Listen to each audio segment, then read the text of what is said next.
The Microsoft 365 developer landscape is constantly evolving and changing, and it's hard to stay up to date. Luckily, there's all sorts of open source initiatives with samples, tools, and training materials that are available to you. And we'd love to share with you what's available.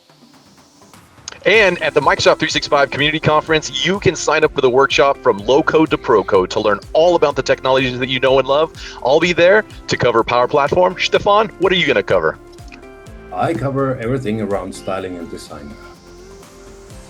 And I'm going to cover topics about how you can extend Microsoft 365 Copilot in order to improve generative AI solutions.